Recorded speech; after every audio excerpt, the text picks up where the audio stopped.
Olá pessoal, estamos aqui em Rio do Sul, dia 8 de abril de 2018, para a nossa segunda reunião de preparação da Congesc 2019. O tema da Congesc é relacionamento com Jesus.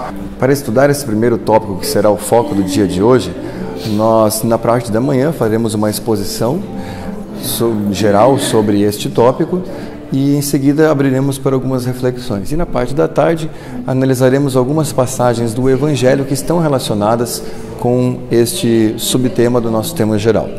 Vocês vão poder conferir na bibliografia que foi disponibilizada na nossa pasta com materiais de estudo.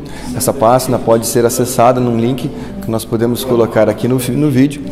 E basicamente, o primeiro tópico de hoje é trata do relacionamento espiritual, como ele se dá e quais são as suas consequências. Nas próximas reuniões de estudo, nós focaremos nos outros tópicos e, no decorrer das semanas, disponibilizaremos atualizaremos a bibliografia mais adequada para nos prepararmos para melhor chegarmos aqui na nossa reunião. Faço aqui uma sugestão, isso aqui não é arbitrário, né? Uma sugestão de que o roteiro que a gente siga nos próximos meses de estudos seja simplificadamente concentrado nesses três tópicos: o relacionamento espiritual, como se dá e suas consequências.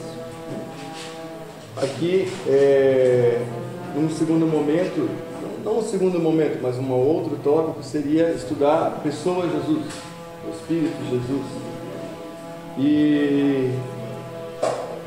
E depois ali como se viabiliza o relacionamento com Jesus. Depois eu especifiquei melhor isso daqui. Aqui não ficou bem, mas aqui fica melhor expressada essa ideia que eu quis. Não consegui ali naquele slide que eu fiz antes mostrar o que eu gostaria. Então assim, o relacionamento espiritual, compreender como se dá o relacionamento espiritual e suas consequências para o espírito. Jesus, compreender quem é Jesus, sua conduta, seus sentimentos, seu papel em nossas vidas. E terceiro, o relacionamento com Jesus, ou seja, compreender por que meio se viabiliza esse relacionamento com Jesus, compreender a figura do discípulo, do discipulado, as consequências disso tudo. Deixa eu abrir um parênteses, Fábio. Não confunda isso aí, ainda não são os objetivos do curso. Isso é uma estrutura que o Fábio está propondo para a gente estudar o tema. Depois que nós vamos definir os objetivos, talvez até seguir um roteiro parecido com esse, ou acrescente mais coisas, mas ainda não são os objetivos do encontro. Só um norte para a gente ter uma linha para seguir, né? Porque antes a gente chegava assim, tá, e o que nós vamos estudar? Não sei, pega um livro aí, vamos ver.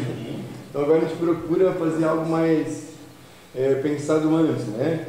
De que caminho seguir. E nada nos impede de mudar o caminho no meio do caminho. Fazer aquilo que o GPS faz de vez em quando, recalcular a rota, né? Então a ideia é que no dia de hoje a gente se concentre nesse tópico aqui, o relacionamento espiritual, como se dá esse consequência. Claro que nós vamos falar sobre todos os outros demais, né? Mas esse aqui seria o foco do nosso estudo. Acredito que se a gente vai falar de relacionamento com Jesus, a gente tem que entender o que é isso, né? Relacionamento espiritual. Não tem como começar a falar sobre relacionamento com Jesus sem entender efetivamente o que é o relacionamento espiritual. Todos nós sabemos mais ou menos, todos nós sabemos um pouco, porque estudamos a doutrina espírita já há muito tempo. Mas talvez nunca tenhamos parado para pensar, mas e aí? Como é que é mesmo, né? Então às vezes a gente vai reciclando as nossas ideias, né? E revendo algumas coisas, aprofundando aquilo que a gente já sabe. Bom, então para iniciar este estudo, eu trouxe aqui Alguém tem alguma observação só antes de começar? Então, para iniciar esse estudo, eu trouxe aqui um texto do livro A Gênese, de Allan Kardec. No livro A Gênese, capítulo 14, a natureza e propriedades dos fluidos, itens 1 a 21. Então, é bastante texto, mas eu selecionei só alguns tópicos importantes que vale a pena a gente frisar, tá? Relacionamento através de fluidos espirituais. Então vamos lá. Os fluidos espirituais consistem de um dos estados do fluido cósmico universal, são a bem dizer a atmosfera do ser espiritual. Nenhuma novidade aqui para nós. Todos nós estamos mergulhados numa matéria que Kardec pedagogicamente chamou de fluido espiritual. É matéria, nem essa daqui. Mas ele quis fazer uma distinção entre matéria tangível e matéria que nem os nossos sensores mais delicados conseguem perceber, que é a matéria espiritual. Os fluidos atuam sobre os fluidos, os espíritos atuam sobre os fluidos espirituais, não manipulando-os como os homens manipulam.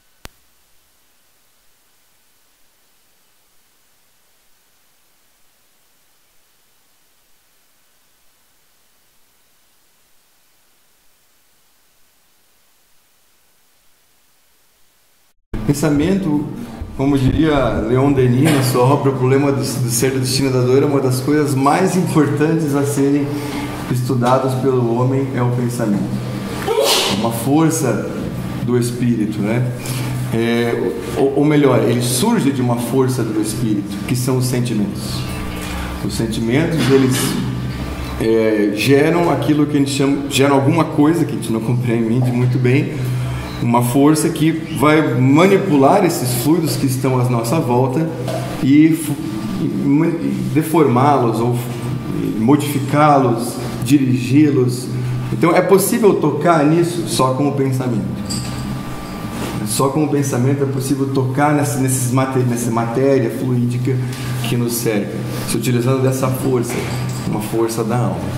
Eu peço que, se vocês tiverem questões, esqueci de falar isso no começo, perguntas ou observações ou correções, que anotem, e aí no final a gente vai abrir para fazer um diálogo geral sobre tudo que foi falado aqui, tá? Então é importante que vocês anotem, porque daí eu sigo numa fala só e termino logo, e aí a gente começa a conversar. Então vamos anotando tudo que vocês acharam, pô, isso aí é meio esquisito, ou eu não entendi direito, ou acho que está errado, e a gente vai conversando.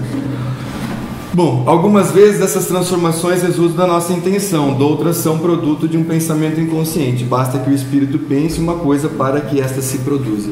Então a gente sabe, por exemplo, que nas regiões que a gente chama de umbralinas, né? As regiões do mundo espiritual, ou até as regiões celestes, né? Toda aquela arquitetura é produzida pelo pensamento das pessoas que estão ali, né? Então vamos pegar lá o nosso lar, né?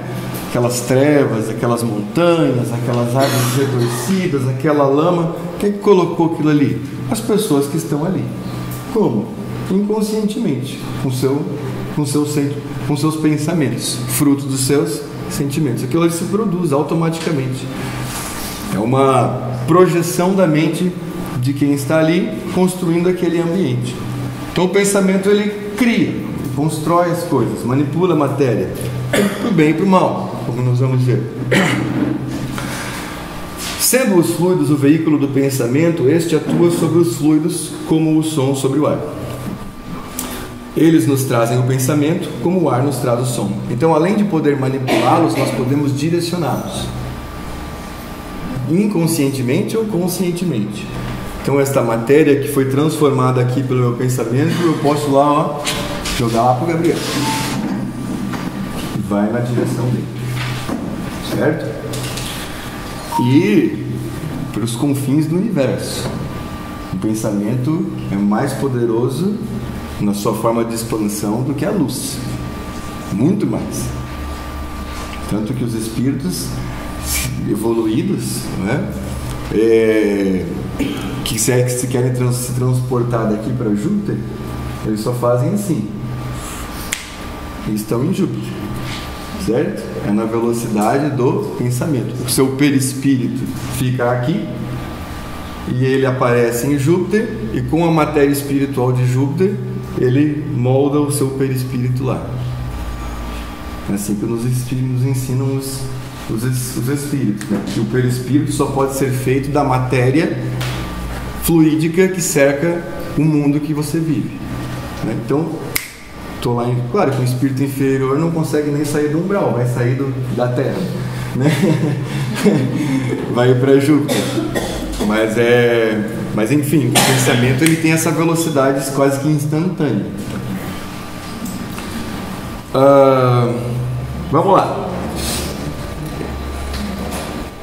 Criando imagens fluídicas, o pensamento se reflete no envoltório perispirítico, como num espelho.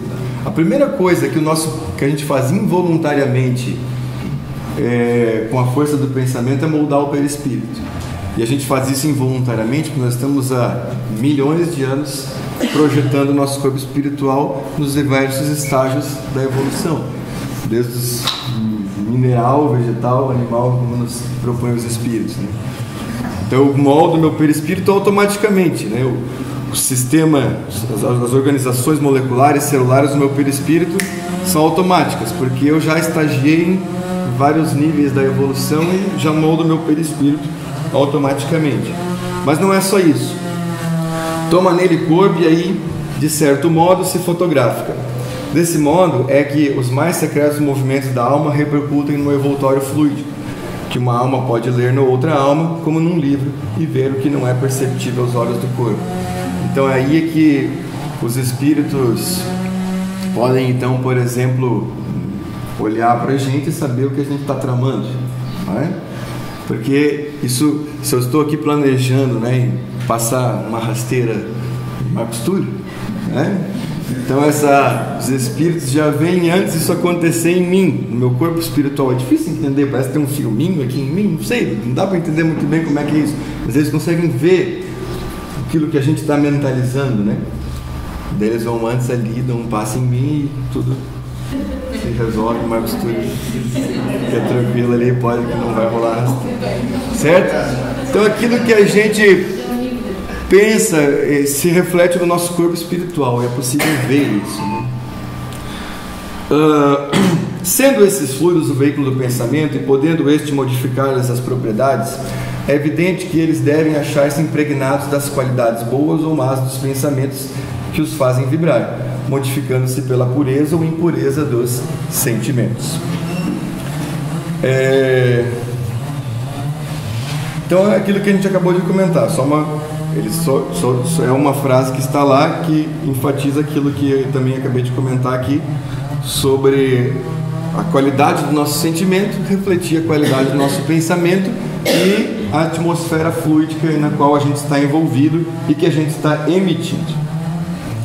Bom, esses pensamentos então que a gente está emitindo, concluindo o que a gente acabou de falar, tem dois aspectos para ser analisado. Sob o ponto de vista moral, trazem incluídos os sentimentos. Então existe pensamentos, que agora toda vez que a gente falar de pensamento a gente vai imaginar uma matéria saindo da gente e se espalhando no universo, e essa matéria que está partindo da gente pode ser uma matéria que um espírito pode olhar e falar, ó, pensamento de ódio, consegue identificar um pensamento que carrega orgulho, pensamento de amor, é possível identificar essa matéria, esses fluidos, então podem também, naqueles onde chegam, provocar sensações, porque o espírito sente o que o perispírito capta, e quando nós estamos encarnados, o perispírito sente aquilo que os nossos órgãos sensoriais da carne captam, né? Então, seja encarnado ou desencarnado, a alma sente aquilo que entra em contato com o perispírito. E entrando então esses fluidos em contato com o perispírito, como nós vamos ver aqui, elas podem sentir a sensação gerada por aquele tipo de matéria que entrou em contato.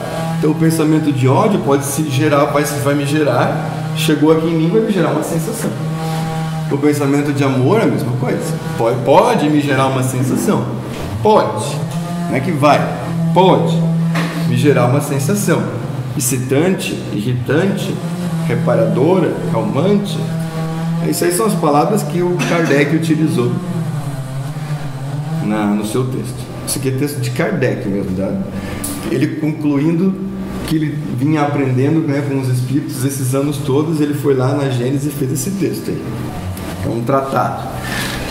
O espírito encarnado conserva com as qualidades que lhe são próprias o seu perispírito, que, como se sabe, não fica circunscrito pelo corpo, mas irradia ao seu redor e envolve-o como que ele de uma atmosfera fluídica.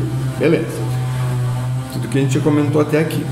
Pela sua expansão, põe o espírito encarnado em relação mais direta com os espíritos livres e também com os espíritos encarnados. Então, comunicação os fluidos que nós estamos emitindo podem atingir os nossos irmãos encarnados e desencarnados, e os deles a nós. Isso que ele está dizendo aqui. Sendo o perispírito dos encarnados de natureza idêntica aos dos fluidos espirituais, ele os assimila com facilidade, como uma esponja se embebe de um líquido. Então, imagina uma esponja, vem um líquido e penetra nessa esponja. Então eu estou aqui, de boa, Gabriel mandou aquele pensamento para mim, esse está mergulhado num fluido, ele manipulou esse fluido na qual ele está mergulhado com a força do seu pensamento, e isso veio vindo na minha direção e preencheu o meu perispírito com o pensamento dele, como uma água penetra na esponja. Beleza?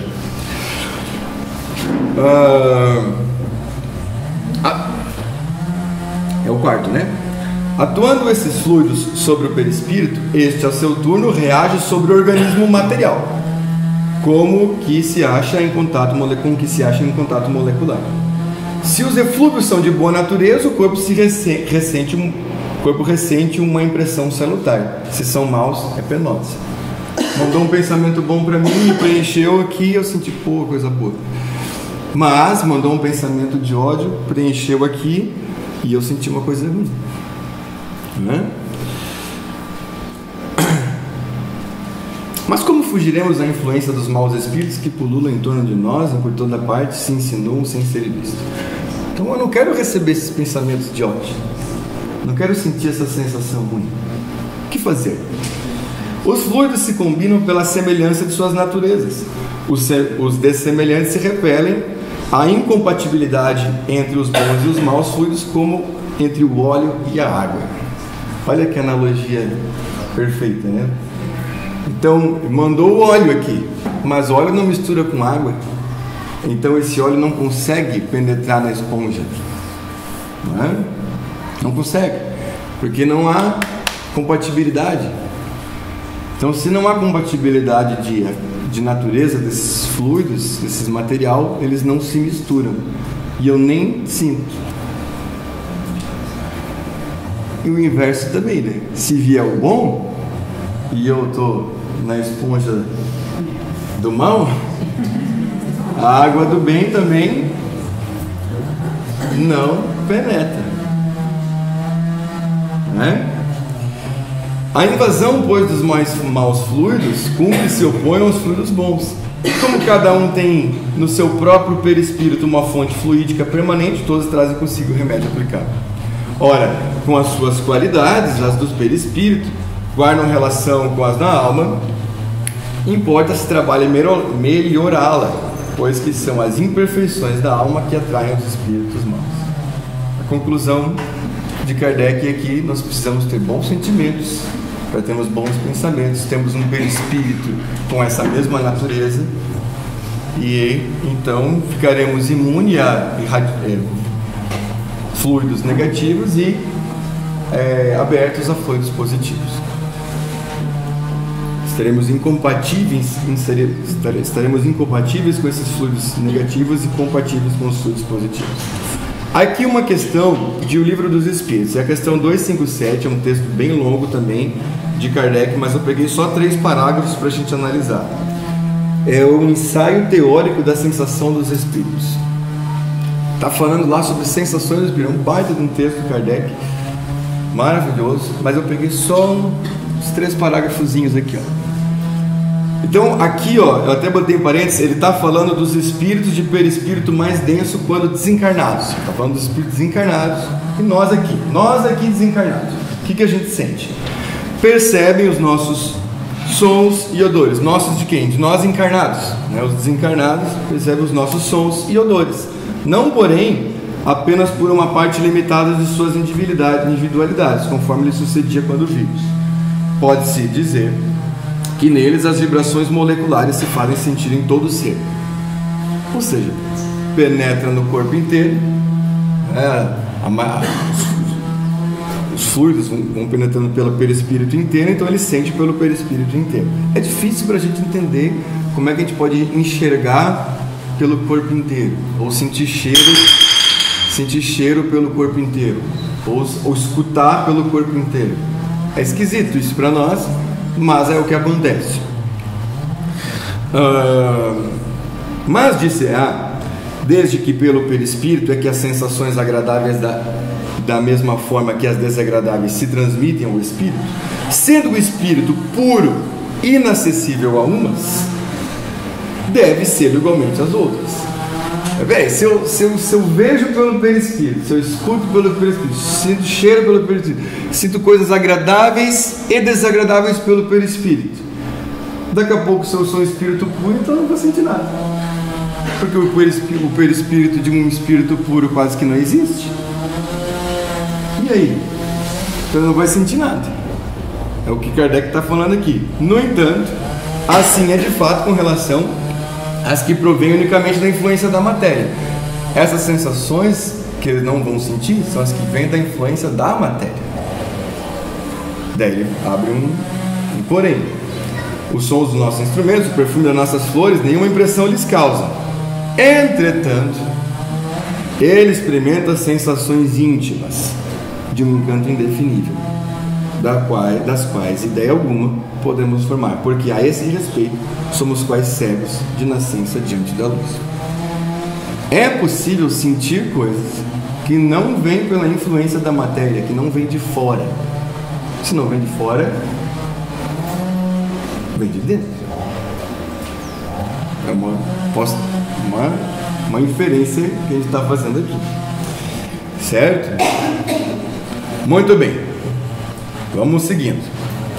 O problema do ser, do destino e da dor. Estamos caminhando para a última referência desses.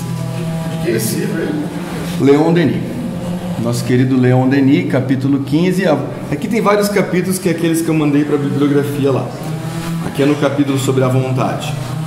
Então ele faz aqui uma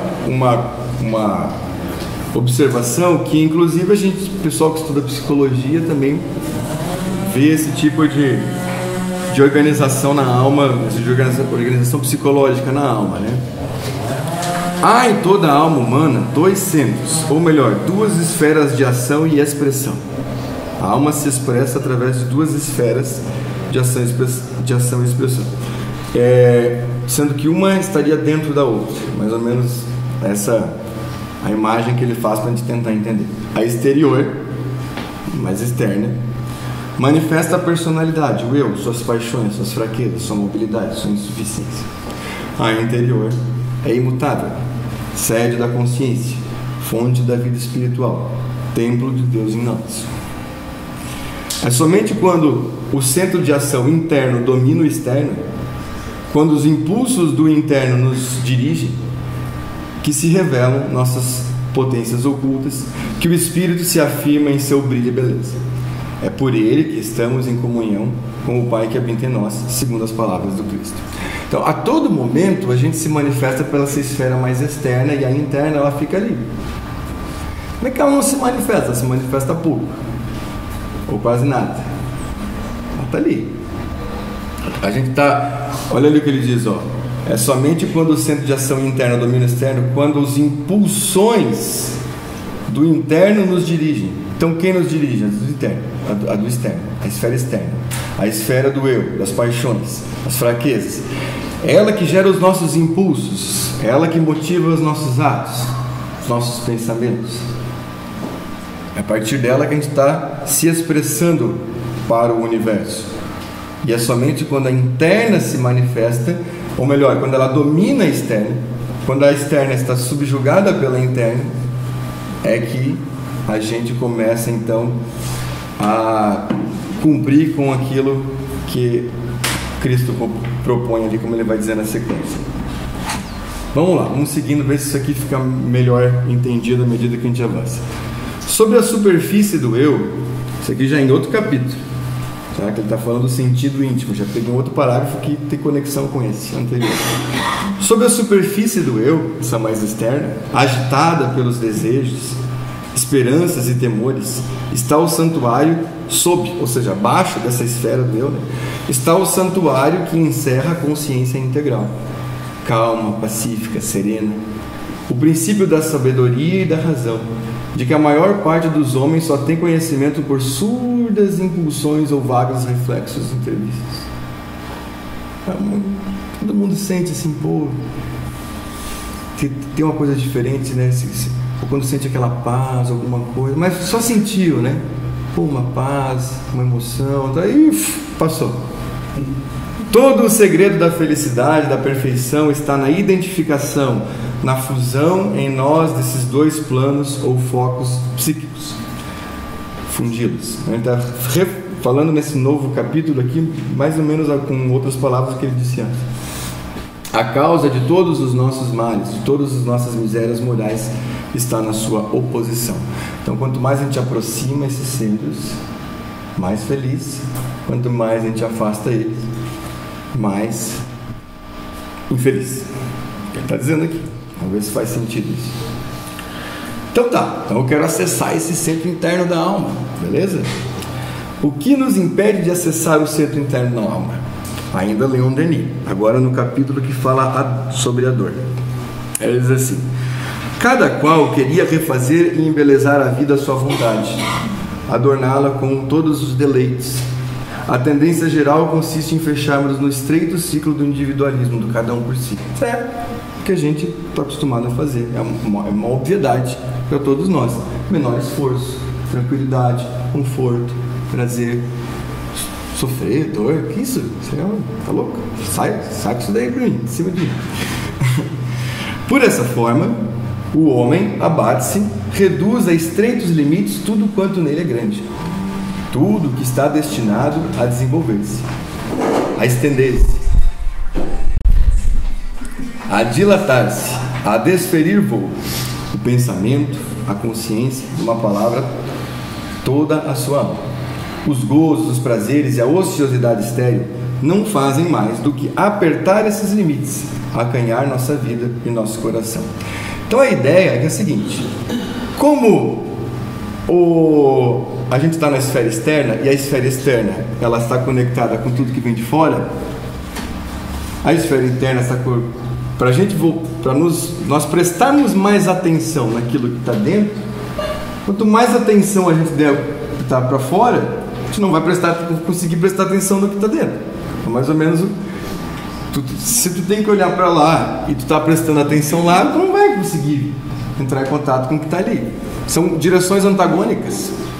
Então, por exemplo, quanto mais a gente se reveste de conforto, de prazer, de sensações prazerosas, mais o nosso foco fica nessas coisas externas e menos nós conseguimos prestar atenção no que vem de dentro, porque o que vem de dentro ele exige está numa direção contrária, é como se uma coisa ofuscasse a outra.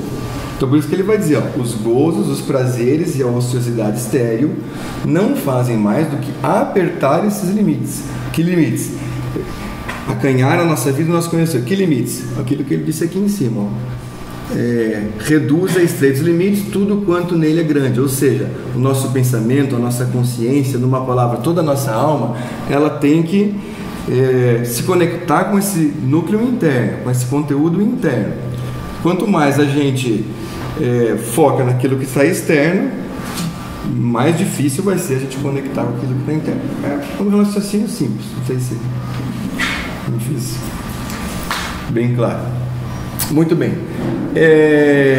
Quando a gente olha aqui, ó, isso aqui, esse texto aqui do Allan Kardec na Gênese guarda a relação, tá, com eu não trouxe aqui esse texto, mas depois eu vou passar esse slide, vocês podem conferir o texto que fala sobre a influência da matéria no livro A Gênese, capítulo 3, item 10, e também no livro dos Espíritos, Allan Kardec nas questões 913 a 917, quando ele vai falar da influência da matéria, onde ele vai dizer que quanto mais influenciados pela matéria, mais difícil nós nos livrarmos dos nossos impulsos inferiores. Os nossos impulsos inferiores guardam uma relação direta com a influência que a gente sofre da matéria. Então, quanto menos nós nos deixarmos influenciar por ela, menos os nossos impulsos inferiores se ressaltam. Mais ou menos assim que Kardec vai colocar lá. Depois recomendo essa leitura. Vamos lá. Fatores que diminuem a influência da matéria, tá? Ainda Leon Denis, dor e vontade. Então, quando ele fala sobre a dor, ele diz o seguinte, ó: as desgraças, as provações fazem jorrar em nós as fontes de uma vida desconhecida mais bela. A tristeza e o sofrimento fazem-nos ver, ouvir, sentir mil coisas delicadas ou fortes que o homem feliz, que o feliz é o homem feliz segundo o mundo, né? São os conceitos convencionais, né? Que o homem feliz ou o homem vulgar não podem perceber. Obscurece-se o mundo material. Ó, como quebrar esse torpor gerado pela matéria, pelos prazeres? Que eu me envolvi tanto no prazer, no conforto, que eu estou entorpecido, não consigo mais olhar para as coisas de dentro, eu só foco no que está fora. Aí vem a dor, ela me tira isso. E ao me tirar isso, ó, obscurece-se o mundo material. Então a dor faz com que eu tire a atenção do mundo material de uma maneira brusca, né? E comece isso me possibilita escutar o que vem de dentro. Mais ou menos essa ideia.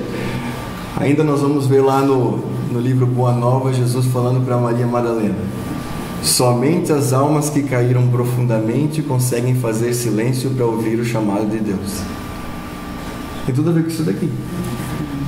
Toma aquela pancada, opa, desconectei da influência da matéria, escutei alguma coisa dentro. Claro que não é imediato, às vezes a dor gera revolta, rebeldia, mas a médio e longo prazo vai fazendo esse movimento de fazer com que a pessoa vá se voltando também. Outra referência boa é André Luiz, em um livro O Nosso Lar.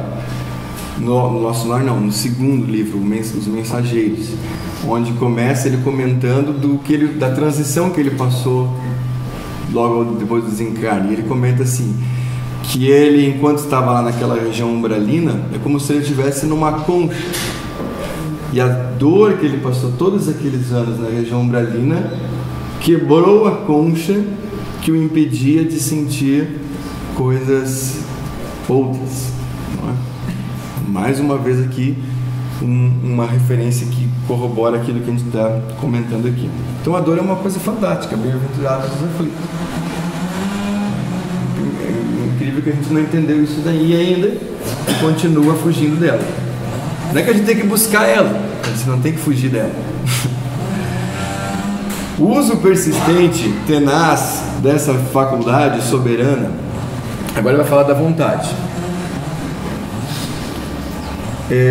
O uso persistente, tenaz dessa faculdade soberana permitir-nos a modificar a nossa natureza, vencer todos os obstáculos, dominar a matéria, a doença e a morte.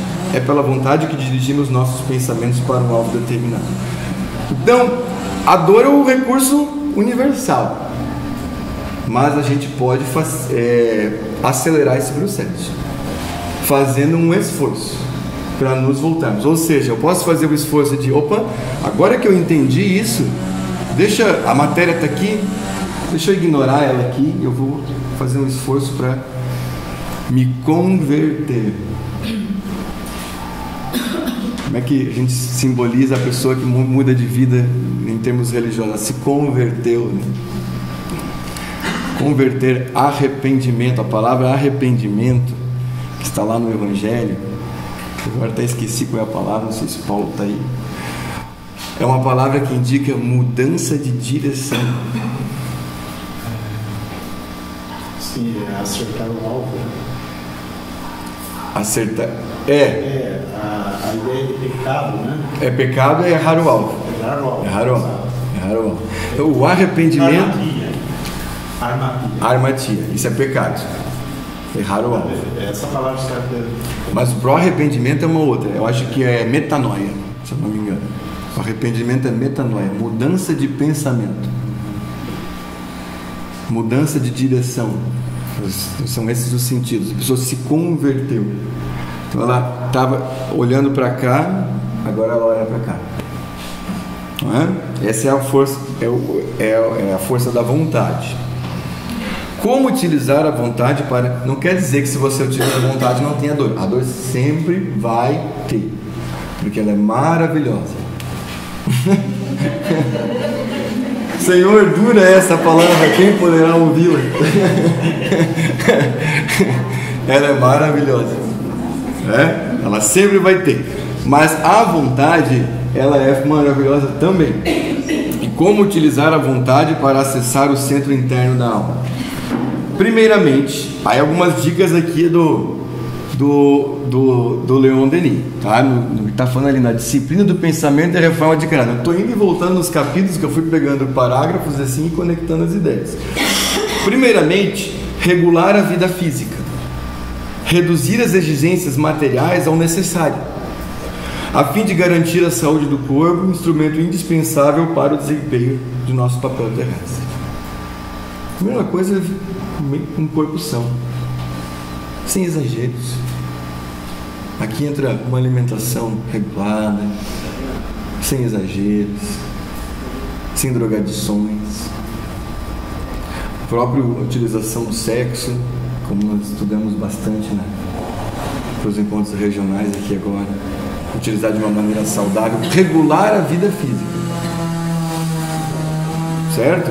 E isso já vai denotando que você está tirando um pouco da atenção da matéria, claro. Mas como é que eu vou tirar a atenção da matéria se eu só quero o prazer da matéria? Eu tenho que poupar. Começar a restringir isso daí. Em seguida, disciplinar as impressões, as emoções, exercitando-nos em dominá-las, em utilizá-las como agente de nosso aperfeiçoamento moral. Aprender principalmente a esquecer e fazer o sacrifício do eu, a desprender-nos de todo sentimento de egoísmo.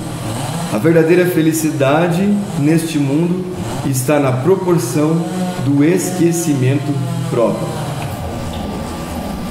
Então, não é só regular a vida física, isso é só um primeirinho passo, mas é começar a sacrificar aquilo que os espíritos vão chamar de nosso interesse pessoal, e começar a esquecer as nossas necessidades próximas. Claro que isso é gradual, e começar a fazer o exercício de, eu gostaria muito que fosse assim, mas agora eu vou fazer assim porque isso aqui me parece que é melhor para a coletividade. Não posso pensar só em mim, eu tenho que começar, além de pensar em mim, começar a pensar também nos outros. A gente faz isso em família, muitas vezes, e olhe lá, né? A gente tem que começar a estender isso para... quanto mais a gente conseguir estender para outros círculos, e cada vez mais. Então, o sacrifício do eu, o esquecimento próprio, isso exige esforço. E aí a gente vai lá para o Livro dos Espíritos, rapidamente, nas questões 909 e 912, que é aquele cutucão clássico dos Espíritos, né? Poderia sempre o homem, pelos seus esforços, vencer suas más inclinações? Sim, frequentemente fazendo esforços muito significantes. O que lhe falta é a... Não quero fazer. Ah, quão poucos dentre vós fazem esforços. Questão 912. Qual é o meio mais eficiente de combater o predomínio da natureza corpórea? Praticar a abnegação. O que é abnegação? Esquecimento de si mesmo. Esquecimento de si mesmo. Ou seja, engolir sapo, vai desde o engolir sapo, né? Vai desde o acordar cedo para vir em reunião no domingo, 5h30, 15 para 5 da manhã, acordando para vir para Rio do Sul falar sobre o Evangelho. Que maravilha, né? Então é isso. Sem reclamar e se gabar, né? Sem reclamar e se gabar. Bem tem essa. Então é bem isso. Esquecimento de si mesmo, né? Como seria bom ficar lá dormindo, né? Mas tem algo mais, tem algo que também pode ser feito e que vai dar um benefício para mais pessoas, né? Então vamos lá. Eu nem estou com muita vontade, mas eu sei que eu tenho que ir. Não é porque eu quero uma recompensa de Deus, mas porque eu sei que esse é o esforço que eu estou fazendo para que um dia seja espontâneo. Eu tenho que treinar isso, né? Não é pelos bônus horas? Não é pelos bônus horas. Se for pelos bônus horas. Influência do relacionamento espiritual na motivação para esse esforço. Será que não tem alguma coisa que possa nos motivar nesse esforço? Dissemos que a alma... Aí agora é outro cabelo também. Dissemos que a alma... Vai indo e volta.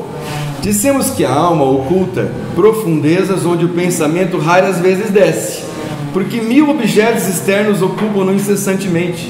Sua superfície, como a do mar, é muitas vezes agitada, mas por baixo se estendem regiões inacessíveis. O que ele está falando? O que são esses ventos que agitam essa superfície?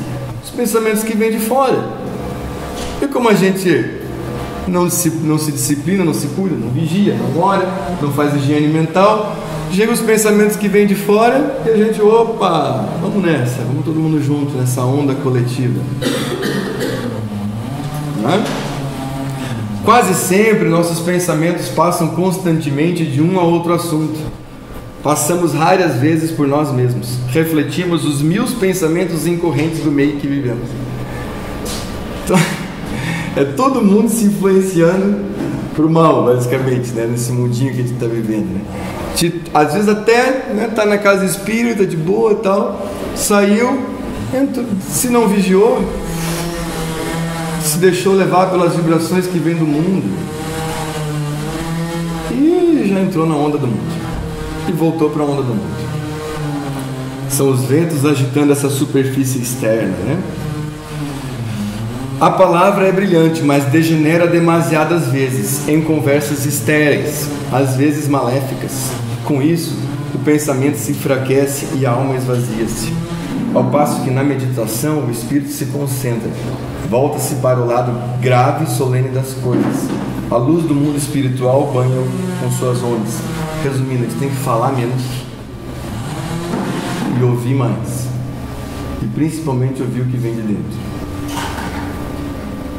Eu estou cada vez mais convencido que as pessoas mais ignorantes são as que mais querem falar, às vezes. Posso falar uma coisa?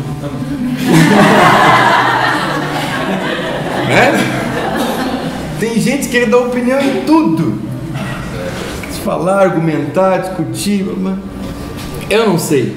Eu estou cada vez mais convencido que as pessoas mais sábias, elas ouvem, falam quando tem necessidade, não é?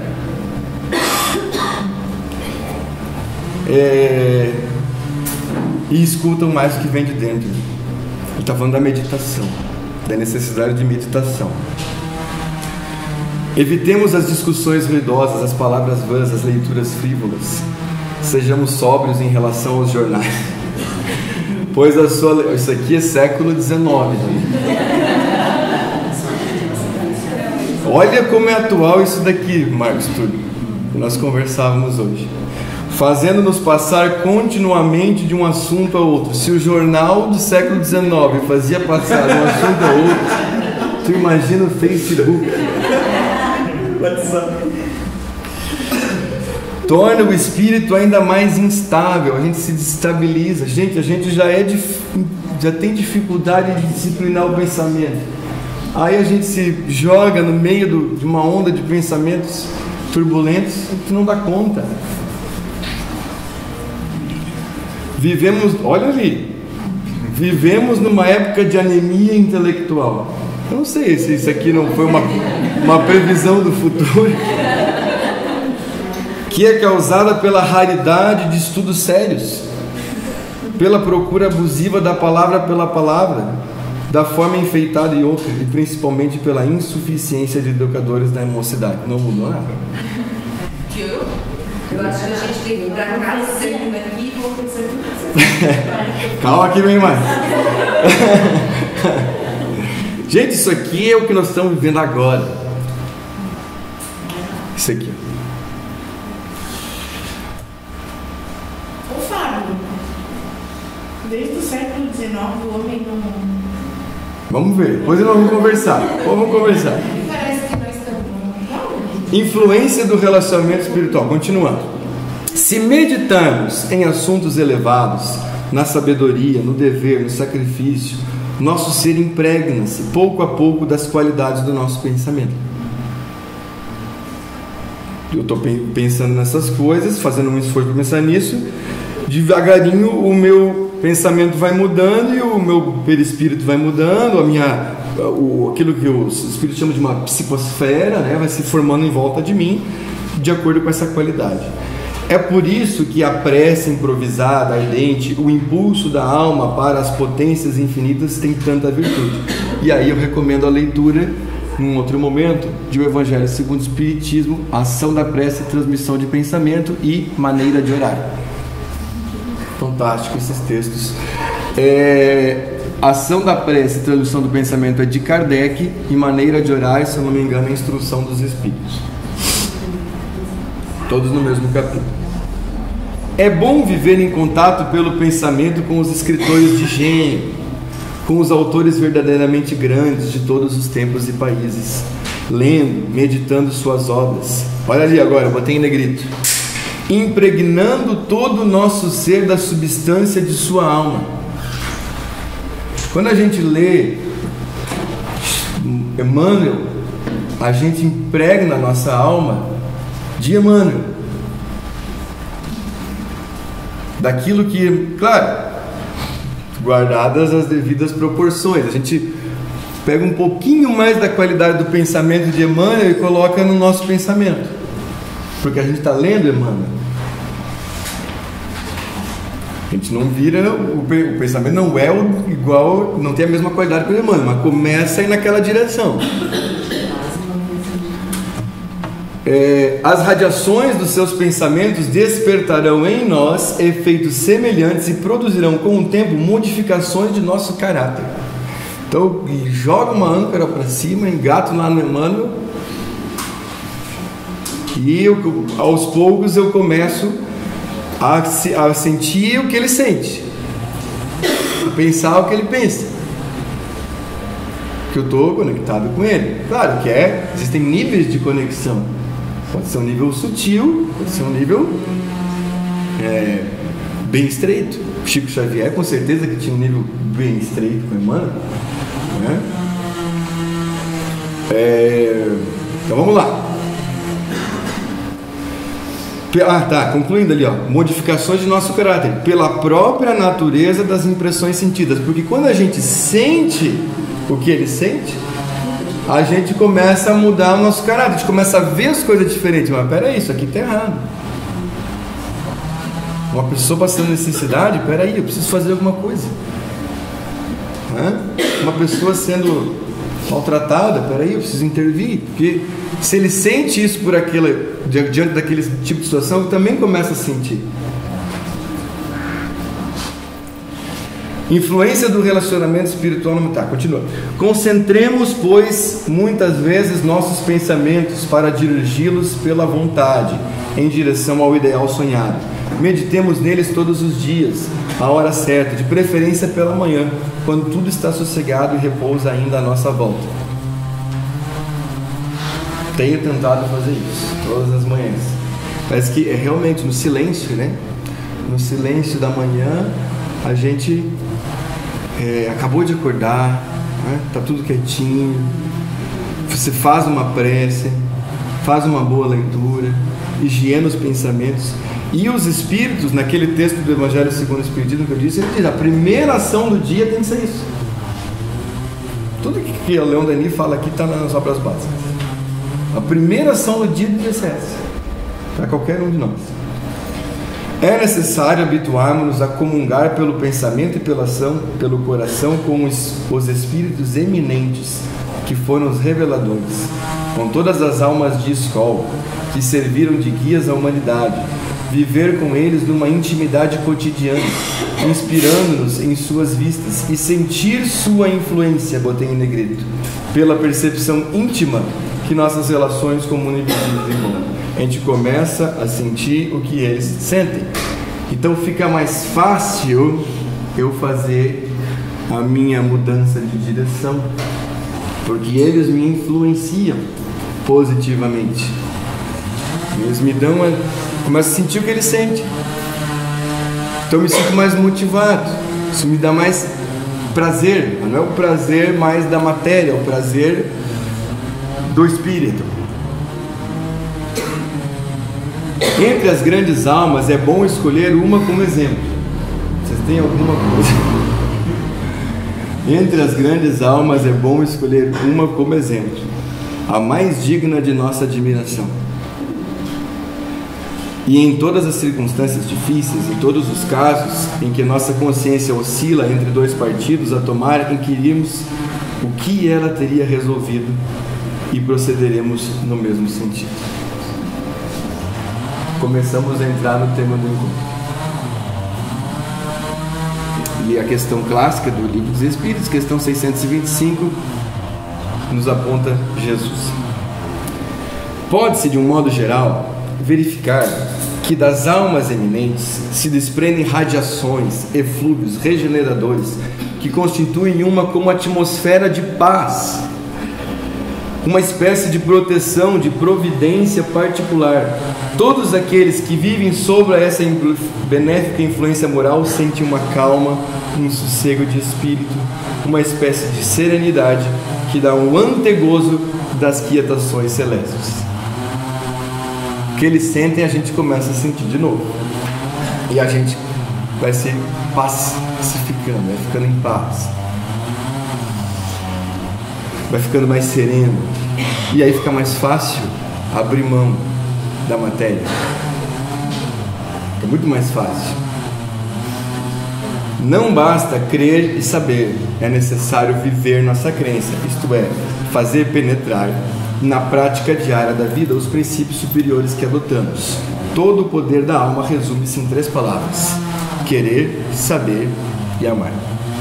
Querer, desenvolver a vontade e aprender a dirigi-la. Saber, sem conhecimento, o pensamento e a vontade podem transviar-se. Amar, não se trata aqui do amor que contempla sem agir, mas do que se aplica a espalhar o bem e a verdade pelo mundo. Não adianta só ler sobre Jesus, tem que fazer como Jesus. E só ler sobre Jesus é importante, mas não é o suficiente para a gente se impregnar dele. Você tem que fazer como ele. Aí sim, todo esse conteúdo.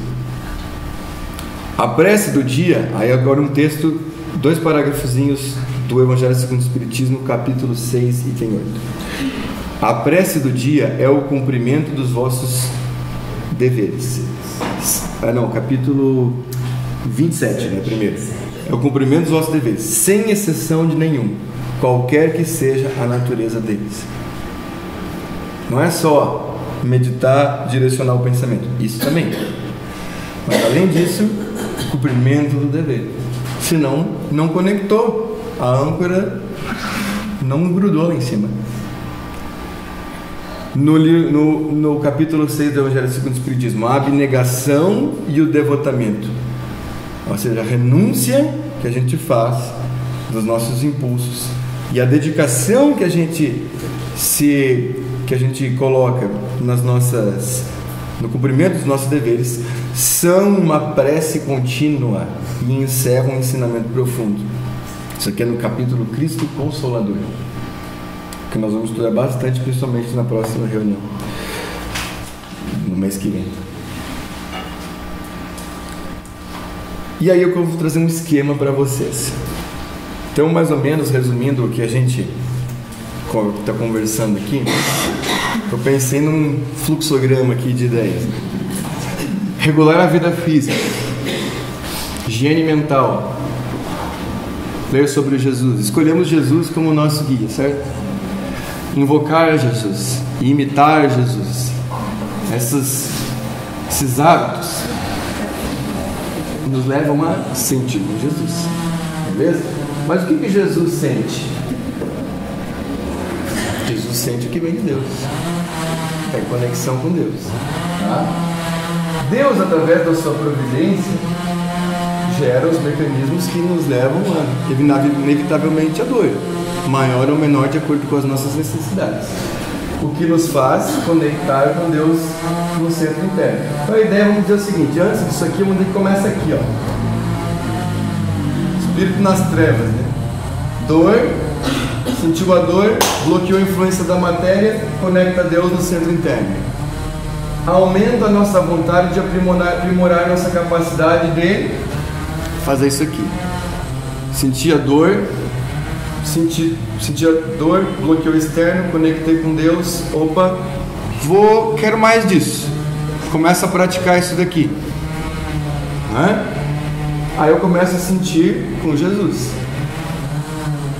que transmite para nós os pensamentos de Deus, tá? Isso aqui, claro, a princípio começaria de uma maneira muito atrapalhada, né? Mas aos poucos isso aqui não seria um círculo, então seria um espiral, um mecanismo espiral, porque eu faço o círculo, mas quando eu volto eu já não estou mais no mesmo lugar, eu estou no mesmo lugar, mais acima. Ok? Podemos acrescentar aqui, ó, verificar nisso daqui, ó, caridade e salvação, que nós sozinhos não damos conta, nós sozinhos não vamos para lugar nenhum. Nós só conseguimos porque somos puxados por Deus na direção dele. Deus é que nos provê. Claro que se a gente não fizer um esforço, e aí é que vem a ideia do Espiritismo de falar, onde que está o nosso mérito? O nosso mérito está na nossa vontade de fazer isso aqui, certo? Mas não é sozinho que a gente chega lá. A gente chega lá porque Deus quer nos carregar até lá, através desse mecanismo que a gente pode talvez chamar de salvação. Fora da caridade não há salvação. É a máxima do Espiritismo. Tem que entender que a salvação existe, mas o que é salvação? Não, será simplesmente como algumas teologias interpretam, de que salvação é porque, não, beleza, quando vier o juízo final, e aí a gente vai ser como os anjos e vai ficar tudo bem porque Jesus quis assim. Não, a salvação ela é conquistada. A salvação ela vem de Deus, Ele nos salva mesmo. E Jesus é o Salvador desse mundo. Mas Ele só consegue fazer isso para quem fizer o mecanismo de estender a mão para Ele. É como Pedro afundando no mar, né? Que Pedro fala para Jesus quando está afundando no mar? Né? Salva. E aí vem a caridade. Bom, podemos adicionar aqui o princípio. Nós vamos verificar em alguns textos, eu não cheguei a trazer esses textos hoje, eu achei mais de última hora. O miudinho que eu passei para vocês, 75, fala sobre isso aqui. Que é o cavalo. Isso. Porque Jesus, e nós vamos ter um texto que eu quero mostrar para vocês também, que está no livro Entre o Terra e o Céu, de André Luiz. O primeiro capítulo, Entre o Céu e a Terra, entre a Terra e o Céu. O primeiro capítulo é sobre a prece. E aí ele fala desse mecanismo em que o amor de Deus ele vem descendo através dos espíritos, e cada espírito funciona como um transformador de energia, porque se eu ligar direto lá em Deus, eu queimo. Então ele vem transformando e chega na maior escuridão e volta para Deus. Então nesse mundo, todo mundo está no guarda-chuva de Jesus. Todo mundo está no guarda-chuva de Jesus.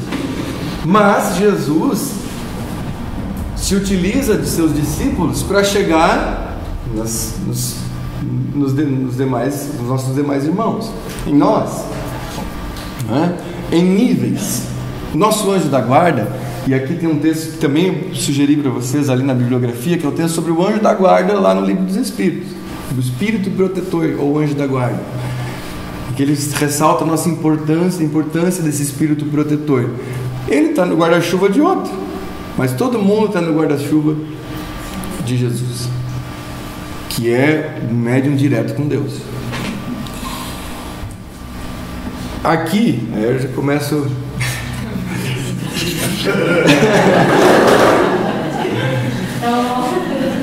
Vamos lá. Se eu estou nesse ciclo, evoluindo nesse espiral, então o que começa a acontecer? Eu começo a desenvolver sentimentos. Inevitavelmente os meus sentimentos vão ficando mais novos, certo? Eu vou me tornando então um discípulo, porque eu começo a entrar onde? Aqui. Então eu começo a ser esse cara que recolhe com Jesus. Quem comigo não recolhe, espalha. Eu começo a ser aquele que recolhe com Jesus. Começo a me tornar um discípulo. Apóstolo é outra coisa. É o discípulo enviado. Né? Discípulo é quem segue Jesus. Vamos estudar, temos que estudar isso. O que é seguir Jesus? Não é? Discípulo é quem segue Jesus. Apóstolo é o discípulo enviado, em missão.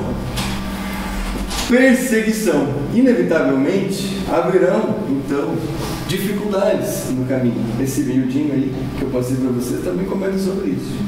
Inevitavelmente o caminho do discípulo tem que ser assim. Quanto melhor discípulo nós nos tornamos, mais perseguidos seremos. Graças a Deus. E que bom que é assim. Nós temos que dar graças a Deus que seja assim. Carta de Pedro, ele vai falar isso. Que bom que a gente é perseguido. A alegria dele é que ele está sendo perseguido. Esses apóstolos eram meio loucos, né? Ninguém entendia chamar o medo de doido. Esses caras são doidos. Dor, conecta com Deus e aí o negócio vai. Eu enxerguei aqui as bem-aventuranças. Bem-aventurados os aflitos, os que choram e os mansos. Mais ou menos aqui, né? A aflição, a aflição, os que choram, os humildes, os que choram e os mansos. São as três primeiras bem-aventuranças de Mateus. Porque o humilde seria o quê? Aquele que se coloca numa posição de tipo, eu preciso de Deus. Né? Resumindo, conectar-se, o manso, aquele que passa pela dor, o aflito, aquele que passa pela dor, o manso, resignado. Passo pela dor, eu tenho resignação e eu preciso de Deus. Os estudiosos consideram que as três primeiras aventuranças de Mateus são basicamente, falam da mesma coisa, do mesmo processo. Esse processo de arrependimento, de mudança, de metanoia, de mudança de mentalidade. Isso mesmo. Então, bem-aventurados os misericordiosos. Sentir que misericórdia é sentir com Deus. Compaixão é sentir com Deus, mas compaixão, misericórdia. Sentir a miséria dos outros, como alguns dizem, né? Sentir com Jesus, o que Jesus sente, misericórdia. Né? Mas perdoar para ser perdoado, fazer a caridade, bem-aventurados os misericordiosos. Bom, isso tudo vai, depois da misericordiosa, vem o quê? Os puros de coração. Eu vou então me purificando. Bem-aventurados os que têm puro coração. Bem-aventurados os pacificadores, porque eu começo a ser um pacificador. Bem-aventurados os perseguidos por causa da justiça. Eu esqueci os que têm fome e sede de justiça. Fome e sede de justiça. Misericórdia. Pacificador. Os puros, os pacificadores, os perseguidos por causa da justiça. Porque justiça aqui não é justiça dos homens. Os que têm fome e sede de justiça, os que têm fome e sede de se ajustar à lei de Deus. Ou de ver o mundo ajustado à lei de Deus. Pode ser também. Sim, aquele povo que estava sofrendo com a injustiça dos romanos, pensava isso, né? Tudo injusto, né? Tudo isso é injusto. Então tem essa conotação também. Mas sim, o mundo vai ser ajustado às leis de Deus. Mas também tem a ver com a nossa vontade de se ajustar à lei de Deus. Bem-aventurados os perseguidos por causa da justiça. Bem-aventurados os perseguidos porque se ajustaram, porque estão se ajustando à lei de Deus, né? E aí então foi mais ou menos aí que eu enxerguei esse processo de como Jesus influencia na nossa vida. E aí é isso aí. A princípio, vamos deixar isso. Nós vamos deixar isso aqui. Eu pedi que vocês lessem também, antes de ver o miudinho, que vocês lessem o texto do Humberto de Campos sobre João conversando com Jesus e Jesus, ele tinha dúvida de como assim Deus está fora e está dentro, né? E aí nós temos um cenário muito bonito ali, né? Jesus não conseguia explicar para ele, né, pelas suas limitações, mas ele encontra naquele cenário de um homem cavando um poço no deserto. Depois a gente pode trazer o texto aqui e ver junto pelo menos esse finalzinho ali, onde Jesus explica para ele o porquê de Deus estar dentro e fora, né? Eu vou abrir aqui rapidinho, que ele encontra para quem não leu, João queria saber como é que Deus está dentro e está fora. Jesus falava que ele devia buscar Deus dentro dele. Mas Deus não está lá? Como que está aqui? E aí João não conseguia entender. Daí ele falou assim: um dia eu vou te explicar. Ainda não consigo, mas um dia eu vou te explicar. Daí eles estão andando no deserto e tem um homem cavando um poço. Eu abri um documento PDF. Aí ele abriu no Edge. É difícil. O Edge é difícil de entender. Eu vou tentar ver se tem outro.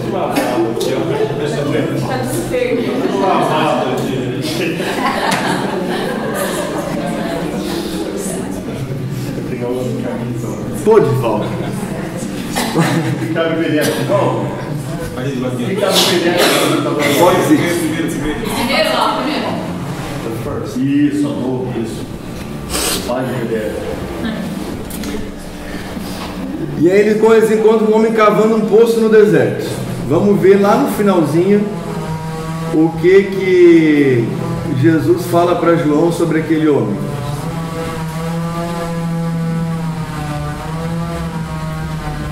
Esse quadro da natureza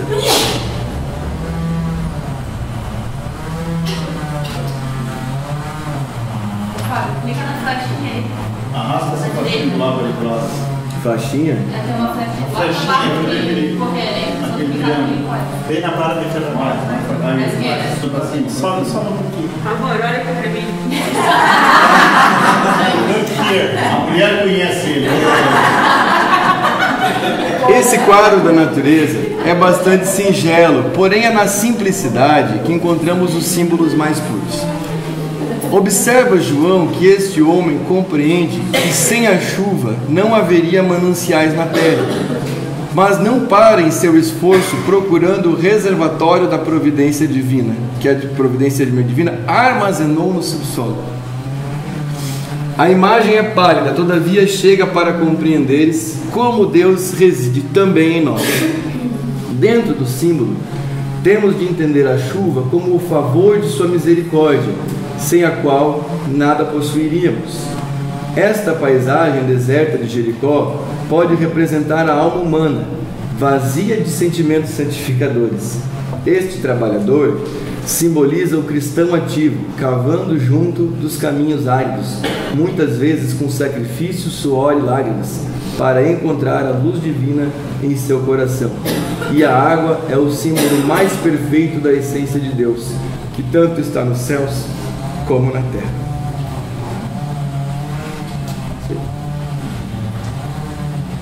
Acho que ilustra de uma maneira muito bonita, né? Tudo isso que também foi falado e concorda com tudo que a gente estava conversando aqui, né? Eu vou deixar esse esquema aqui e aí a gente pode começar a conversar aí sobre o que vocês anotaram sobre o nosso conteúdo aí. Eu vou tentar mais ou menos fazer uma lista aí de...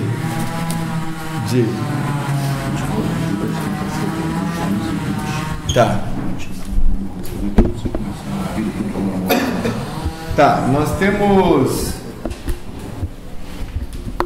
11h20 é cedo, hein?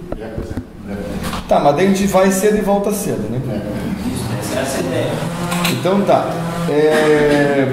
Pessoal, mas vamos então assim, nós temos uns 40 minutos pra gente conversar um pouco aí sobre o que a gente falou aqui. Eu vou tentar mais ou menos pegar aí a ordem, vocês vão levantando a mão. O Daniel já quer ser o primeiro. Vai lá, Dani. Eu sou mais ignorante e não falo.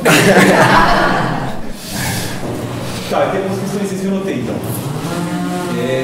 Começando lá no princípio, né? Quando ele fala da questão da matéria. É interessante entender a importância da matéria nos nossos processos, porque para que dois espíritos se comuniquem, eles precisam de matéria. Por isso que nós temos o perispírito. Lá na questão dos espíritos ele fala que ele sempre existe, mesmo que a matéria seja mais depurada. Ele não fala que ele não tem mais perispírito, mas ela vai se depurando. Então a comunicação entre dois espíritos acontece através da matéria, né? Então toda a matéria, se fala que é muito difícil separar o espírito da matéria, porque toda a impressão que nós temos uns dos outros é uma impressão material, né? Até quando a gente fala assim, o fulano vê espírito, ele vê perispírito, né? Ele não vê espírito, né? Então a matéria é necessária para a comunicação, e por ser tão indispensável como meio, ela acaba nos trazendo muitas vezes como sendo um fim, né? Como sendo uma origem ou sendo um fim, e ela não é. Ela é apenas o meio, né? Mas ela tem essa importância grande, né, nesse processo. Então o espírito, a vontade, molda essa matéria e faz com que o outro espírito consiga receber a mensagem, entender o que está acontecendo e assim por diante. Primeira questão. Outra questão que eu queria só ressaltar é uma questão de nomenclatura. Kardec, quando faz o livro dos espíritos, ele se preocupa bastante com isso, de dizer, quando eu estou aqui falando isso, eu quero dizer isso, né? Leon Denis ali, ele faz uma colocação brilhante para a época, surpreendente, né, na questão psicológica profunda que ele coloca ali, mas temos que tomar cuidado para a gente não criar confusões, porque ele usa entre palavras o eu, né? E esse eu que ele coloca, ele está dizendo eu no sentido de eu pensar em mim, né? É no sentido egoísta de eu, né? É um sentido mais que nós hoje entendemos mais como ego, como eu. E quando nós hoje, psicólogos, falamos de eu, nós falamos mais daquele interior que ele fala lá, que é um sentido mais ligado a Deus. Só que começamos nomenclatura, né? Porque senão a gente acaba achando que não, ele está falando que o eu é assim, mas lá diz que o eu é assado. Não, é nomenclatura, tá? Não existiam essas definições na época. Ele vai pegar um palavreado que ele tinha na época e tentar decifrar. A mesma coisa quando ele no meio do texto ele fala, os felizes, na verdade não é os felizes da terra, né? Então assim, se você tira o contexto, ou não entende o processo como um todo, você pode achar que está falando que foi feliz é porque não. É isso, né?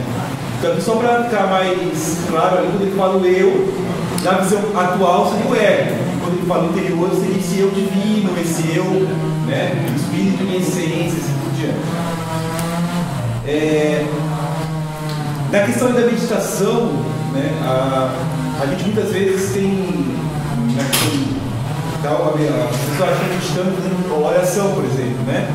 A meditação é o ato de você conseguir justamente esvaziar a mente, criar e tirar todos os pensamentos que estão normalmente nas meditações.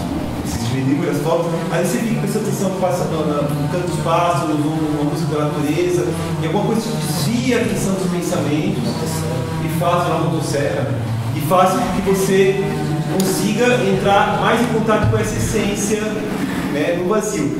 Que é aquela coisa que é uma oração, mas é diferente da oração que você fala, é uma oração que você ouve. Entendeu? Realmente nós orações nós falamos com Deus, né? A oração da meditação é uma oração onde você ouve o que Deus quer te dizer, né? Então você faz silêncio para ouvir, né?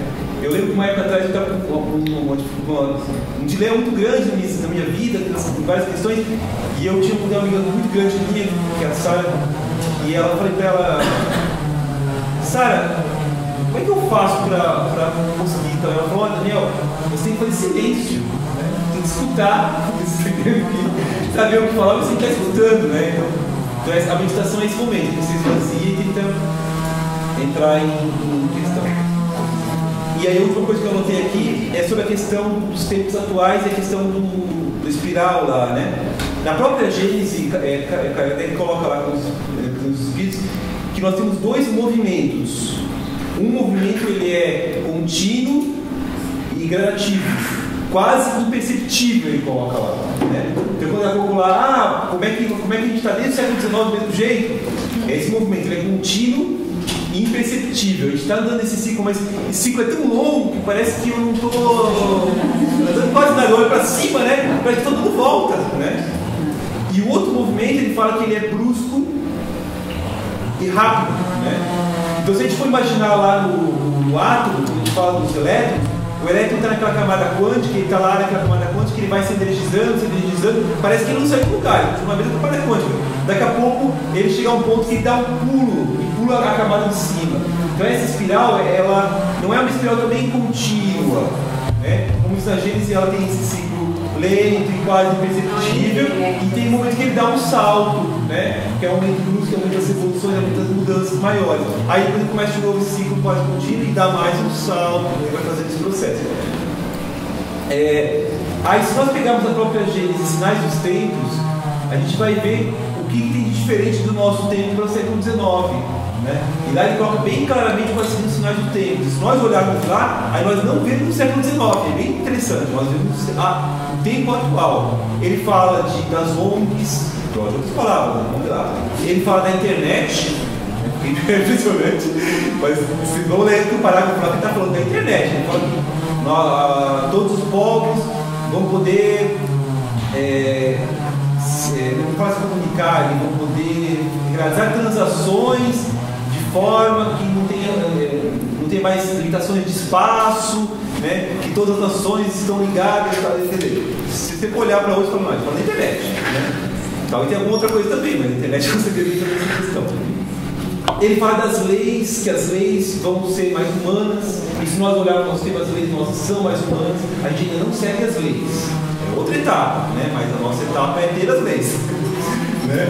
A etapa sequente é seguir as leis, né? A nossa etapa agora é que elas existam, que a gente saiba que isso é certo e isso é errado, que aquilo ali pode e que não pode, que vai ser se tratar bem do ser humano porque está na lei humana, né? Não mais somente na lei divina, né? Tem direitos humanos, direitos da criança, tem direito... Se a gente fosse seguir à risca essas leis, estava tudo resolvido, né? Mas a gente ainda não segue nem perto, mas nós já temos elas. Há pouquíssimo tempo atrás elas não existiam, né? Aí ele coloca lá a questão dos preconceitos, as questões raciais, as questões interreligiosas, uma série de questões que a gente vê acontecendo bem perfeitamente. Da inclusão. Então lá no finalzinho da Gênesis, Sinais dos Tempos, vocês vão ver bem certinho que tempo nós estamos, né? Qual é o nosso time aí neste processo evolutivo. São as considerações. Beleza, Dani, obrigado. Pessoal, vamos lá. Eu consegui. Até dentro desse assunto que nós estamos tratando, essa apresentação aqui que o Fábio fez, eu achei assim, fantástica. Do ponto de... Não, agora não tá. Eu pedi a inscrição, ele entendeu? Inscrição é chimarrão primo. Então, assim, toda essa explanação aqui, gente, se a gente conseguir, efetivamente, como disse o Daniel, se desligar às vezes e se interiorizar, se introspectar, é uma coisa fascinante. Eu estava aqui de ônibus galhados assim, ouvindo com muita atenção. Eu nem percebi que tinha uma motosserra.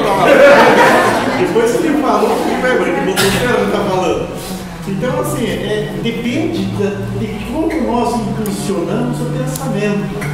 E ali foi muito interessante, porque depois a gente chegou à conclusão que a vontade é que impulsiona o pensamento. E a partir do pensamento é que nós construímos, montamos a nossa vida, inclusive. E muitas vezes até não entendemos por que a nossa vida está meio destrambelhada, alguma coisa assim. é porque somos nós os construtores do nosso porvir. Somos nós mesmos. Agora nós estamos fazendo um estudo do livro Mecanismos da Mediunidade, e dentro do que o Daniel também falou ali, dessa questão do átomo, né, dos elétrons, esse salto de uma camada para outra, é uma coisa que pode parecer assim, não tem nada a ver com Jesus, não tem nada a ver com o Espiritismo, né? Isso aí é coisa da ciência, embora a gente se esqueça que o Espiritismo é ciência, é outro aspecto sem o qual não se sustentaria, né? Tanto é que muitas religiões que não têm a ciência como um dos seus aspectos, acaba sendo, como é que se diz, atropelada, né? Por quê? Porque não tinha ciência como esse aspecto para provar exatamente o que o Espiritismo vem defendendo dos seus princípios básicos, principalmente. Então, assim, a própria energia elétrica, quando a gente estuda esse livro, o Mecanismo da Mediunidade, vai perceber, vai estudar ondas, vai estudar frequência, tem tudo a ver com o espírito, tem tudo a ver. A energia elétrica que está aqui constantemente, que nós estamos visualizando, nada mais é do que esse pulo de camada de elétrons que se dá assim, ó, né, a uma velocidade incrível, senão a gente não viria. Mas a vibração do espírito não é diferente, também está ligada a isso, está ligada a essa frequência, né? E uma questão para finalizar a minha fala aqui, para propiciar que os outros também falem, quando o Daniel fala a respeito de nomenclatura, eu também faria aqui uma questão de nomenclatura. Que na época de Kardec, tudo se falava em fluidos. Mas por que se falava em fluidos? Porque não se conhecia exatamente essas ondas eletromagnéticas, não se conhecia magnetismo, estava ali iniciando todo o estudo ali com o Mesmer, né? O próprio Kardec, sobre magnetismo. E aí nós temos essas ondas eletrostáticas, eletromecânica, eletromagnética, magnética, sonoras, né? E hoje a gente já tem um conhecimento que aquele negócio de fluidos, para nós hoje é mais ou menos quando a gente está meio com uma gripe, uma colega, a Sueli está aqui, rinite, aí ela vai lá no médico, o médico geralmente dá um diagnóstico. Qual é que é o diagnóstico geralmente? Virose. Exatamente. Virose. Só que virose é um termo muito generalizado. Se a gente for estudar virose, efetivamente a gente vai perceber que há uma multidão de conceitos em relação à virose. E no caso dos fluidos não é diferente. Então hoje nós já temos um conhecimento a respeito da eletricidade, por exemplo, que o Kardec chamava de fluido elétrico, porque desconhecia a questão dos elétrons, né, do que temos hoje. E na nomenclatura de sentimento e paixão, que o próprio Leon Denis também vai falar a respeito dos sentimentos, tem uma situação que hoje a gente faz uma diferenciação, que é a seguinte: nós temos, na verdade, paixões. Paixões nós temos. Sentimento, a gente poderia comparar sentimento, por exemplo, o amor de uma mãe por um filho. Mais de uma mãe do que de um pai, né? Porque a mãe está muito mais ligada, muitas vezes, ao filho. Isso é um sentimento, né? É um resquício de sentimento. Agora, paixões é o que nós temos no dia a dia. Então, quando a gente fala em sentimento de ódio, de raiva, de vingança, isso não é sentimento. Isso é paixão. É próprio da nossa natureza, né, humana. Então, apenas nessa questão de nomenclatura também, para a gente ter claro isso. Não sei se alguém se inscreveu. Eu queria saber, você falou que a dor tira foco do mundo material, né, de forma brusca. A gente pode dizer que tem ligação com a vontade ou independe da vontade? Eu acho que ela gera a vontade a partir do momento que ela sensibiliza o espírito. Então o espírito está endurecido e a médio e longo prazo a dor vai sensibilizando ele. Por quê? Porque à medida que ele sente a dor, o mundo material começa a ficar desgostoso, isso propicia que ele preste atenção mais nas suas potências internas. E nas suas potências externas só vem coisa boa, nas potências internas. Nas potências internas só vem coisa boa. Então, à medida que ele amplia esse contato com esses essas forças internas que são divinas, né, que são de Deus. Então ele vai se tornando sensibilizado, e ao se tornar sensibilizado, ele então se motiva, né?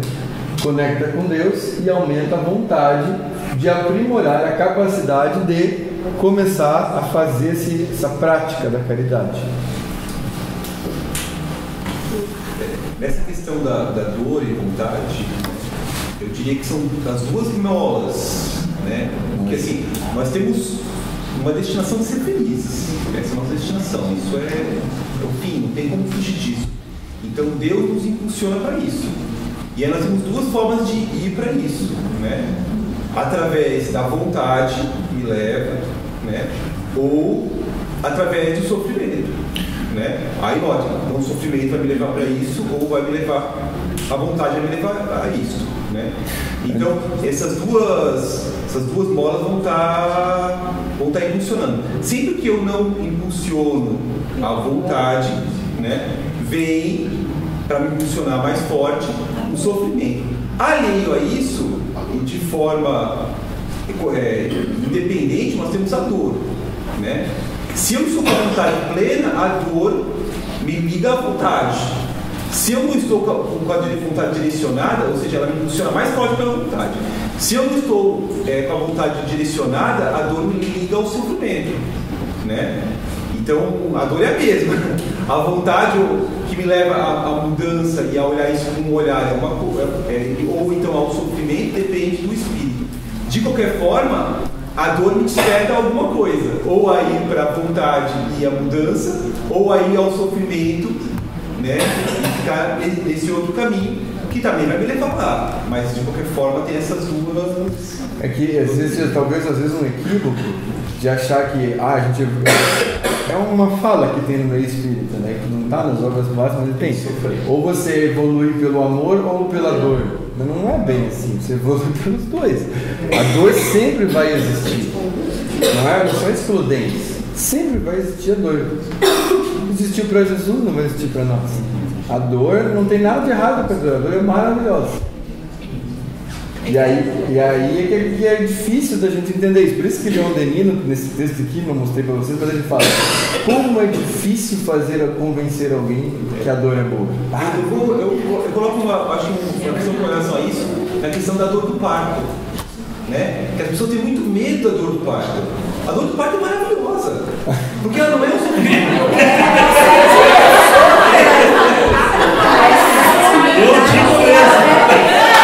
Não polemiza, Daniel, não polemiza. Essa dor é uma bênção, né? Agora, ela dói, entendeu? É isso que eu quero dizer. Então, assim, a dor é assim, ela é a dor. Agora, o sofrimento é diferente, né? Quando um feto está sofrendo, aí é outro processo, entendeu? Porque daí não é outro tipo de... O que eu vou fazer com a dor, né? Tá, nós temos uma sequência aqui, ó. Como é que é o nome da senhora? Desculpa. Silvia. A Silvia. Aí tem o Tranquilo também, né? Beleza. E a Suelen, queria falar, né? Não? Mas o meu só se for o teu ainda é dessa vida. Não. Tá, Silvia, Tranquilo, daí depois. Parece assim, ó. O sentimento, pensamento, sentimento e vontade são as os atributos do espírito, né? Definição que vai fazer a nossa energia vital, né? Então, Deus vai fazer, buscando aquela imagem do Humberto de Campos, a chuva, né? Que é a providência divina. Mas a pessoa, o espírito, tem que fazer a operosidade de cavar o poço e encontrar água viva. Levando para a dor, quando você para, eu não quero mais esse sofrimento, eu vou escolher esse caminho. Você vai analisar, vai ter o teu sentimento, vai usar a potência da vontade e vai aceitar essa dor com resignação. Não dizer assim, eu tenho que sofrer, mas vendo o que aquela dor vai trazer para você.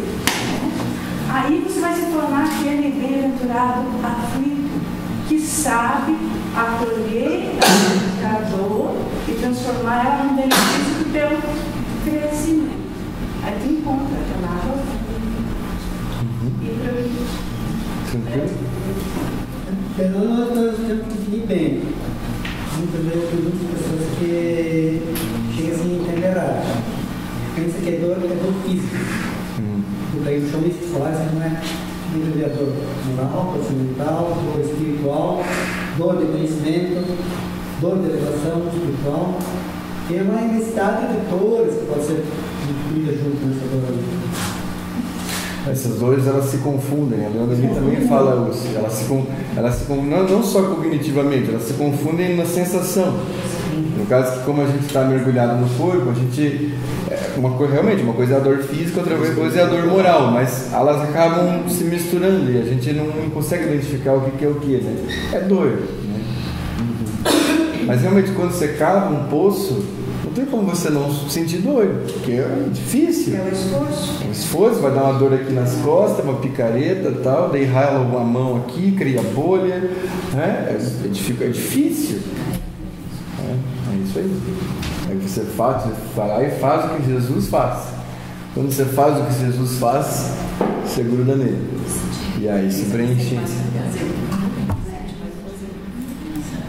Daí a dor muda de cara. Muda de cara. Aí você não tem aquele sofrimento de dizer, ai meu Deus, eu estou sofrendo. É outro tipo. Você sofre, mas é como os primeiros cristãos. Que eles iam. Então acho que eu comecei a enxergar também. Porque agora, tipo. Aí você tem um estímulo assim que te leva. Começa a ver que estou comprando muita roupa. Antes eu não pensava nisso. Antes eu tô comprando, tô me ostentando, tô postando foto no Facebook. Agora eu enxergo, agora eu consigo. E que ilustração interessante. O que nos faz perceber isso? Porque para Jesus isso é insignificante. Entendeu?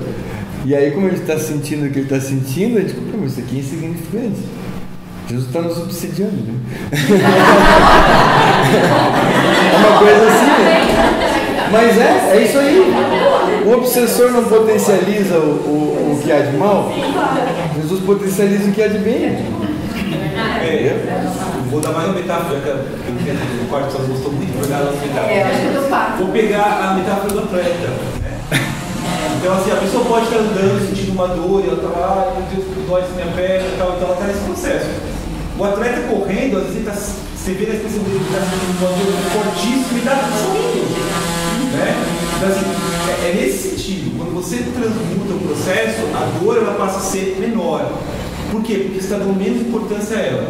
Lembrando daquela questão lá das duas camadas, você está mais na camada interna. Se você está na camada interna, o que acontece internamente tem menos valor.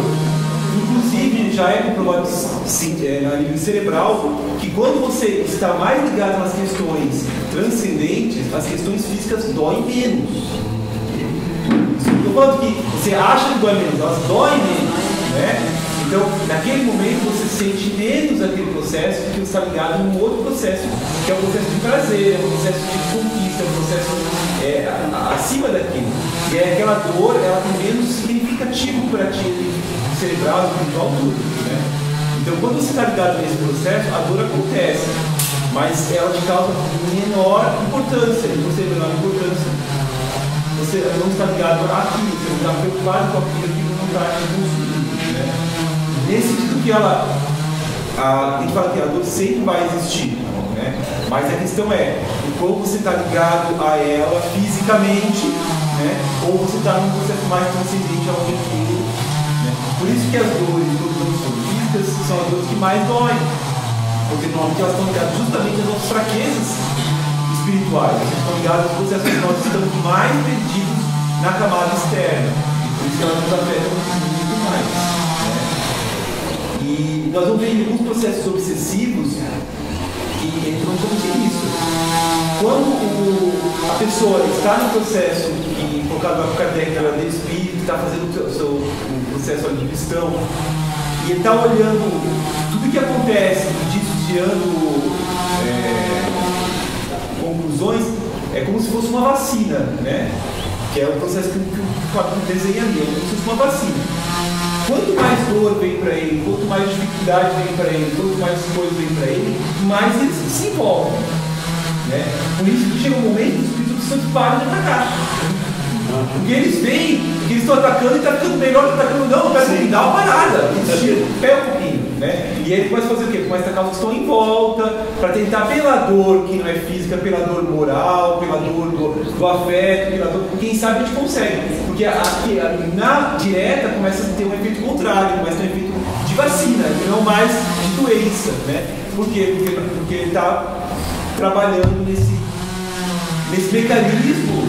Quanto mais eu aqueço esse mecanismo, mais aquilo vai sendo rápido. Né?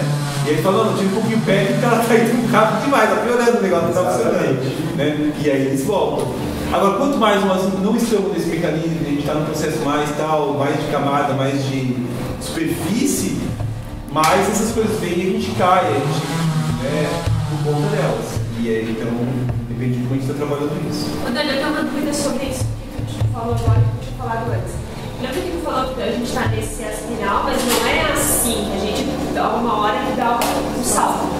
Esse salto é de uma encarnação para outra ou existe na mesma encarnação? Isso acontece em um momento, assim, ó, é porque o processo de evolução humana é assim. Vamos pensar numa criança, como ela cresce, tá? Você olha uma criança crescer e é aquela coisa, parece que cada dia ela está crescendo um pouquinho mais, né? Não estou falando aqui fisicamente, estou falando aqui na questão de, por exemplo, ser criança se tornar adolescente, né? Certa maturidade. Aí tu olha, cada dia parece que quase que não parece, não muda muita coisa. Quem está de fora percebe mais, quem está olhando não percebe. Só que chega momentos que parece até que vai diminuir um pouquinho mais, talvez parece que ficou mais infantil e daqui a pouco dá um pulo. E quando você diz, meu Deus, já não tem mais uma criança nenhuma, parece que mudou. Né? É esse processo, que é o processo de desenvolvimento que vai tanto no humano, quanto no social, quanto a nível evolutivo, entendeu? Ou seja, você vai ter um processo contínuo, mas chega um determinado momento que dá salto. Na questão do sofrimento também é assim, a gente tem momentos de acomodação daqui a pouco vem uma coisa que desestabiliza, né? Isso faz a gente dar uma mudança, e aí a gente vai para um outro patamar, e aí começa de novo. Então, isso é um processo da natureza, então ele vai cair em tudo. Olha e vai estar se... E pode acontecer da mesma de uma encarnação para outra, a gente sempre evolui. Mas nessa encarnação que eu estou aqui, eu não evoluí, pelo contrário, eu cada vez... Não. Você pode se comprometer mais. Não evoluir não dá, porque você não volta, né? Assim, não evoluir até daria, fica parado, né? Mas você não volta, entendeu? Não tem como voltar, mas você pode se comprometer mais. Você pode, tipo assim, pelas coisas que você vai fazer, você vai gerando mais comprometimento. Cada quanto mais comprometimento, mais coisa ser resgatada. Aparentemente você está. Só que o que acontece? Porque assim, na natureza, como a gente falou assim, não dá salto, no sentido que você não pula de 0 energia para 1000 energia, né? Então você está acumulando essa energia. Quando você dá o salto, que a gente fala que é um salto de mudança, você dá porque você já acumulou isso. Não porque de repente você ganhou tudo de uma vez só, né? Então nesse sentido você vai acumulando, vai conquistando. Em determinado momento você muda.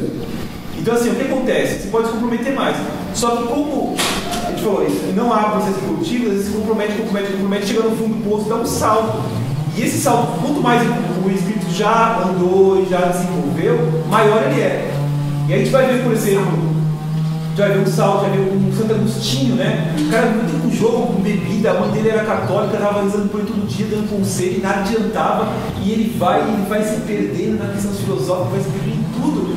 Assim, se você olhar a vida dele até o momento que ele já é adulto, estamos falando de infantil, adulto já, totalmente perdido, totalmente, né? Deixa a mulher, deixa uma bagunça na vida. E aí daqui a pouco ele encontra uma mensagem lá no fundo do poço, né? E ele dá um salto. Mas eu acho que não foi um salto, porque isso tudo já estava trabalhado, tinha as encarnações, tinha o processo. Só que ele estava naquele momento fazendo a volta, dando aquela volta, não estava querendo. E aí quando ele funciona por ter todo esse desenvolvimento humano, ele vai lá na frente. Se ele fosse um espírito menos evoluído, ele teria menos, né, dado um salto menor. Né? Como ele já tinha muita conquista, muito processo, ele dá um salto maior. É aparente pra mim. E isso também são em áreas diferentes. Às vezes a pessoa já desenvolveu um monte num aspecto, e no outro aspecto ela está lá atrás, e aí ela dá uma mudança. Porque a gente também não é uma coisa só, né? A gente tem a nossa evolução, assim, que a gente fala, o índice evoluído, ele é uma mescla de vários fatores juntos, como se fossem múltiplas, né? Coisas que somados dão uma média espiritual de tanto, né? Menos isso. Mas se a gente olhar, às vezes a pessoa no aspecto profissional é fantástica, ela está no aspecto familiar que é totalmente complicado ainda, ela não sabe lidar com isso, às vezes ela não sabe lidar com outra coisa aqui, né? Então são pontos psicológicos da velocidade que são diferentes, núcleos de potenciação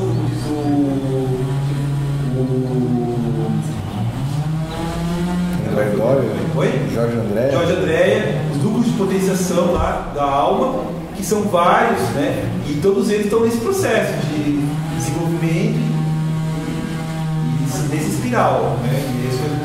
Bom, gente, se vocês ainda tiverem observações, nós vamos deixar para tarde. À tarde nós temos uma outra atividade diferente para fazer, mais reflexiva também.